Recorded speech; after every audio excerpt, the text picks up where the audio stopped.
ओम नमः शिवाय। क्या आप जानते हैं कि जिस बनारस को हिंदू धर्म का सबसे पवित्र स्थान माना जाता है, उसी बनारस में वेश्याएं लोगों की मौत पर नाचती हैं। यानी कि एक ओर जहां लोग अपनों के मरने का दुख मनाते हैं, वहीं दूसरी ओर वेश्याओं के घुंघरू रुकने का नाम ही नहीं लेते। आखिर क्या है इसके पीछे का रहस्य? दोस्तों, इसके पीछे का रहस्य जानकर आप चौंक जाएंगे। लेकिन वीडियो में आगे बढ़ने से पहले मेरे चैनल को सब्सक्राइब कीजिए। वीडियो अगर पसंद आए तो इसे लाइक और शेयर कीजिए और बेल आइकन ज़रूर दबाइए ताकि आपको समय समय पर नोटिफिकेशन मिलता रहे। दरअसल काशी के मणिकर्णिका घाट पर हर साल चैत्र नवरात्रि के सप्तमी को महाश्मशान महोत्सव मनाया जाता है। मान्यता है कि इस दिन काशी के राजा भगवान शिव अदृश्य रूप से इस पूरे महोत्सव में शामिल होते हैं और तब इस घाट में वेश्याएं बेहिचक नृत्य करती हैं। यानी कि एक तरफ चिता की लपटें उठ रही होती हैं तो वहीं दूसरी ओर वेश्याओं के घुंघरुओं की झनकार बज रही होती है। मणिकर्णिका घाट पर लोगों के रोने और तबले की थाप का अनोखा संगम सभी को हैरान कर देता है। कहा जाता है कि इस नाच गाने के जरिए वेश्याएं महादेव के लिए अपनी भक्ति भावना प्रकट करती हैं। उनका मानना है कि सभी को तारने वाले भगवान शिव क्या उनकी इस सेवा को स्वीकार नहीं करेंगे? क्या उन्हें इस नरक से बाहर निकालकर मोक्ष का अधिकारी नहीं बनाएंगे? अब सोचने वाली बात है कि इस घाट पर यह परंपरा किसने और क्यों शुरू की। आखिर कौन था वो जिसने पहली बार इन्हें मणिकर्णिका घाट पर नाचने के लिए बुलाया था?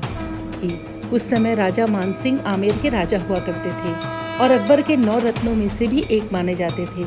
उस समय उन्होंने शिवजी के मंदिर का जीर्णोद्धार कराया। जीर्णोद्धार यानी कि उसकी मरम्मत वगैरह कराकर उसे फिर से खूबसूरत मंदिर बना दिया। रीति रिवाज के अनुसार मंदिर के जीर्णोद्धार के बाद राजा मानसिंह ने मंगल उत्सव कराना चाहा। उसके लिए उन्होंने नगर के बेहतरीन संगीत और नृत्य कलाकारों को आमंत्रित किया, लेकिन किसी भी कलाकार की उस घाट पर जाने की हिम्मत नहीं हुई। मानसिंह बेहद दुखी हो गए और वो बिना उत्सव मनाए वापस जाने की तैयारी करने लगे। ये बात जब नगर की वेश्याओं को पता चली तो उन लोगों ने आपस में बात करके राजा साहब को एक पत्र लिखा, जिसमें लिखा था, अगर आपको सही लगे तो हम वेश्याएं वहां आकर नृत्य कर सकती हैं। ये हमारे लिए सौभाग्य की बात होगी। राजा मानसिंह पत्र पढ़कर बहुत खुश हुए और उन्होंने पूरे मान सम्मान के साथ रथ भेजकर वेश्याओं को घाट पर बुलाया। वहां आकर वेश्याओं ने दिल खोल कर नाचा और तभी से ये परंपरा शुरू हो गई। इतना ही नहीं, तब से ये मान्यता है कि जो भी वेश्या वहां आकर नृत्य करेगी उसका अगला जीवन वेश्या का नहीं होगा, क्योंकि कोई भी स्त्री वेश्या अपनी मर्जी से नहीं बनती। लेकिन हर वेश्या इस नरक से निकलना जरूर चाहती है। ऐसी जिंदगी किसी अभिशाप से कम नहीं है। आपको बता दें कि इस महाश्मशान महोत्सव के दिन इस घाट में जिसका भी अंतिम संस्कार होता है, उस इंसान की आत्मा को जीवन मृत्यु के चक्र से छुटकारा मिल जाता है, क्योंकि बाबा भोलेनाथ उनके कानों में तारक मंत्र का जाप करते हैं और फिर उन्हें महादेव के धाम में जगह मिल जाती है। इसलिए कहा जाता है कि मोक्ष की नगरी काशी में मरने पर उत्सव मनाया जाता है।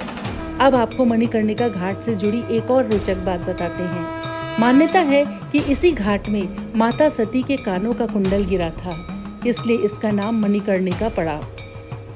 दरअसल जब माता सती ने प्रजापति दक्ष के यज्ञ में अपना शरीर त्याग दिया था, तब भगवान शिव वियोग में डूब गए थे।